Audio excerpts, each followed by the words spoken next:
Welcome to Ren Behind the Practice. I'm Sophie Campisi. I'm a holistic business strategist, and I spend a lot of my time in conversation with practitioners, coaches, and healers about the behind the scenes of their businesses.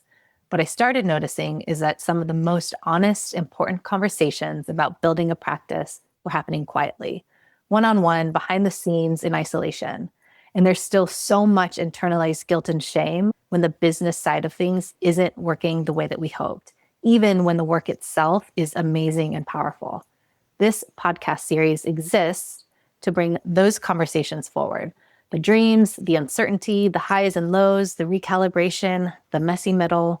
My hope is that by normalizing these conversations, we can soften the stigma, feel less alone, and start closing the gaps together.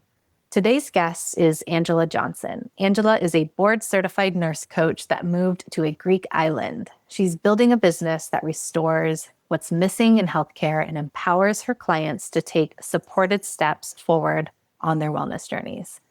Angela, it's so great to have you here and connect again. Thank you for showing up and having this conversation with me. Thank you so much, Sophie. That intro was beautiful. It was singing to my heart. Yeah, because it is easy to sit in silence and think you're doing the best thing. So I so appreciate this conversation. Yeah, thank you so much for being here. Before we look ahead today, can you share a little bit about the work that you're doing right now? So my certification is in nurse coaching. It combines my 12 years of work as a registered nurse with coaching theories and coaching modalities to help get people from stuck to actually making change that lasts. The doctor's office, the parent office, your provider's office has become a place that so many are afraid to go to, afraid to call on because it's not getting listened to, not getting answers, it doesn't apply to you. And people really just feel that things are inevitable. Diabetes is inevitable, heart condition is inevitable, anxiety, depression inevitable.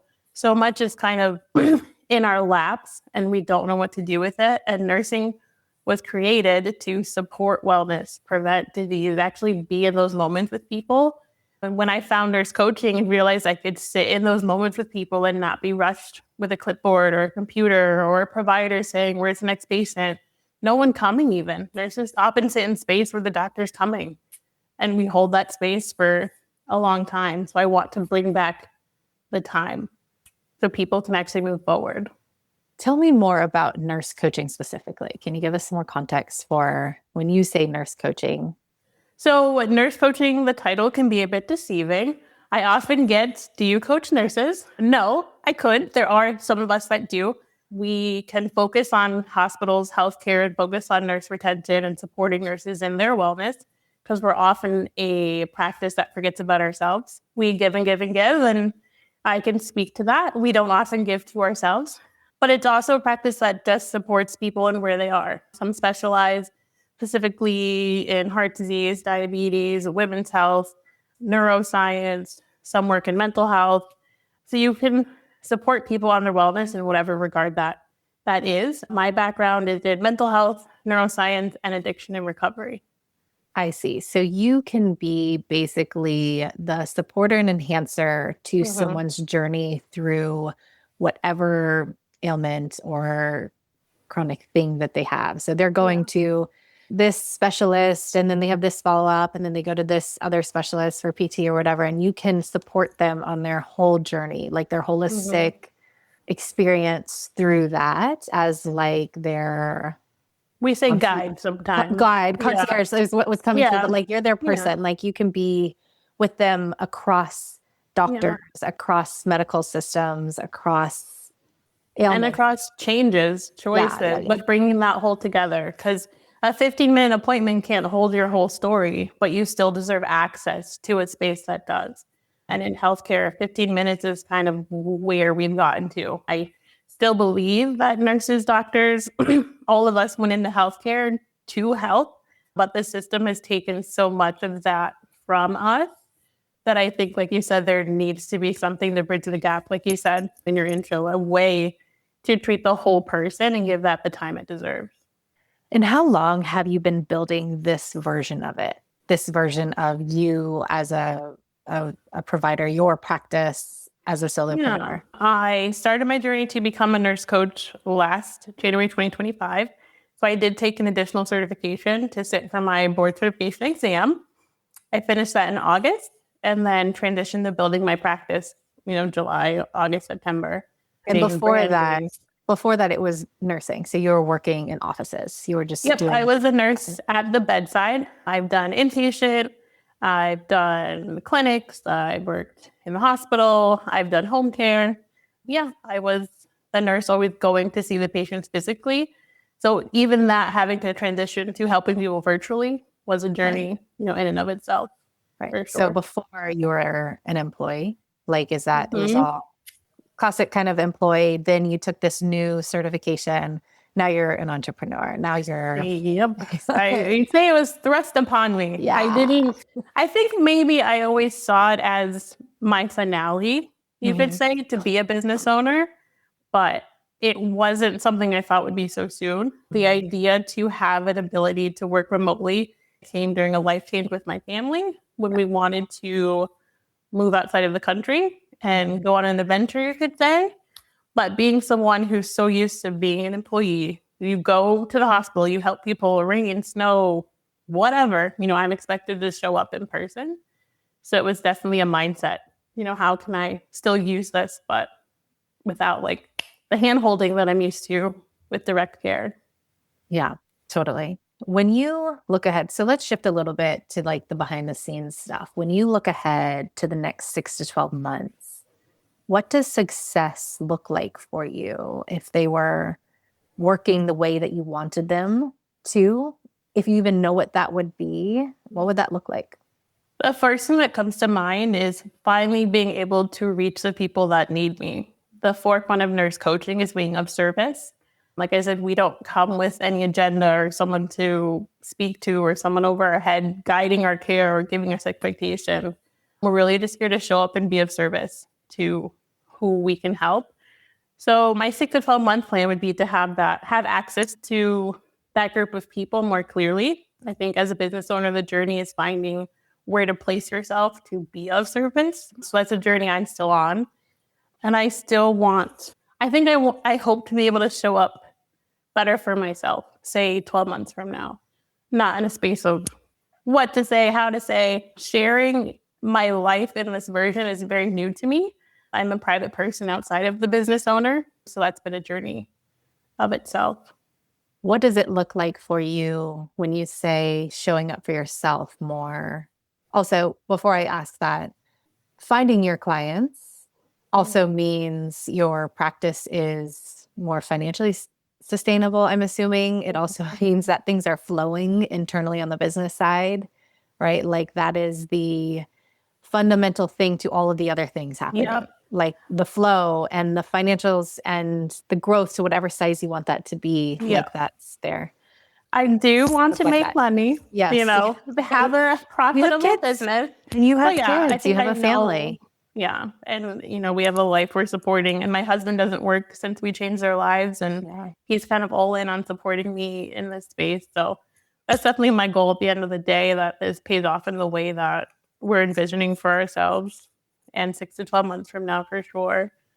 But I do know that in achieving that, I need to learn how to show up in a way that I don't have to in any other regard. As a business owner, as a solo business owner, I fully understand that working in service is people getting to know you in showing up. I don't want to be someone who just posts like words on my Instagram, for example. Yeah. Tell me more about that. Tell me more about that. That's like showing up more for yourself. Tell me more about what you mean when you say that. So I'm hoping to connect. So in conversation, I love conversation. I was talking about that with someone the other day, and she was like, well, it makes sense. You're a nurse. Like, you're used to using conversation to connect with people and get down to levels and create the vulnerable space. So in that regard, awesome. If it was Instagram lives, I would show up every day. Who are we talking to now? Like, that doesn't sound hard for me. But to make a post or say something that I think is important, I guess, at the end of the day, relevant, helpful, and just assume someone in the universe thinks it's helpful too. Sometimes I pull back and I'm like, oh, do they want to hear about that today? Is that what I want to share? So really knowing what parts of me share and kind of add up over time. is what I'm still learning as someone new to social media. Totally. Yeah, that makes a lot of sense. When you see that version of yourself that you see in 6 or 12 months, or that is part of what you feel like will be flowing. So whether it's getting the clients that you want to get or showing up as that version of yourself that you just talked about, what do you feel like it's going to take to make that happen specifically? Specifically, the only word that comes to mind, as maybe generic as it sounds, is consistency. I have to be willing to do it even when it feels ick or cringe. The cool kids say now. And because I get it. Even I spend more time on the posts that sound vulnerable or like I know are going somewhere that maybe I could relate to, or so I get it. I think I need to share more and maybe follow more of listening to myself. I've done the whole human design thing and learning how and what and when and what looks best for me and works best for me and feels best for me. So I'm really trying to lean more into trusting that process. What feels hardest about putting that into motion? Like, where do you feel like you're getting stuck? If you asked me a week ago, I think I would say making content, but I actually found a way to do it that feels kind of fun. And I think I'm now in a space of feeling proud. Like, hey, look, I made that. Or I put 5 videos together and turned it into one. So I like to say like I'm more impressed than feeling like it's something else I have to learn how to do. So taking that stance of, well, it'll impress you to see what you can do. I call it crossing stuff off my list of nevers. I just have this whole experience of things I never thought I'd be doing. And here I am. I have a whole business Instagram. I'm making videos. But I think what's hardest is just worried about the judgment that will come. But it's irrelevant at the end of the day. Do you feel like that if and when you get your social media posts going and finding some flow there, that will bring in the clients that you are looking for? I think so, only because I can't really rely on in-person marketing. So it's anyone listening who has to rely more on digital marketing and social media and groups and networking, online networking. That's really what I have because I don't live in the state that I'm licensed to practice in at the moment. So I know personally this needs to be something that I can master, conquer, I guess, so to speak, to really feel like I'm putting my whole stuff out there for people to be able to access. Totally. Yeah. Yeah. It's interesting. You know, your dynamic about the online versus the in-person, but most of the people that I work with are primarily online, no matter what, even if they live in a place where they can market. I mean, I'm a great example of that. I live in a place where I can do physical marketing, but the phase of life that I'm in, I have a 3-year-old and an 11-month-old. Being out of the house, it's not that time for me. So I live fully in, and I'm so grateful and thankful that we have the opportunity to run virtual businesses and get the reach, as you know, or as you're figuring out. It is very difficult to successfully market online because there is so much out there. And especially when we offer, and that's part of what is a theme for all of us who are on this podcast, listening to this podcast. A lot of the times that we're offering is stuff that you can't necessarily see. It's one of the hurdles I think that we all face is how do you put value to, not only put value to, but in a marketable, air quotes, marketable way, something that isn't a pill, a diet pill, or a physical product, and so that's part of what, is my job to also figure out and learn about and also get really creative about and fun about because it's so hard. I mean, there's so much out there, right? Like how do you cut through the noise effectively when the person that might need you most might also see 3,000 other posts in the same day that they might see yours? That's when you feel so small. Like it's just little old me. Yeah, I don't have like a before and after picture to post. Right, exactly. I don't have tangible photos. It's more of an energy. Like once you realize you're capable of more, you start doing more, you start leveling up in ways that you're not even aware of. So there's that clarity. People don't know how they can feel because they don't feel that way right now. Yeah. So how do you make that tangible? Totally. Yeah, I totally hear that. And before we finish today, I want to ask, what's the cost of this not all working out for you personally, for your family, for your clients, for the world? What happens if things stay the way that they are right now with your business size or lacking the growth that you need? So many points. First comes to mind is people. And so often in my nursing career and in conversation, it's just you see so much suffering. And at the root of it is people just wanting to be heard and wanting to have a path forward that feels their own. Healthcare is very reactive in the state that it's in right now, to the point of people feeling like they have to be sick enough to even go to the hospital, to go to urgent care, to go wherever.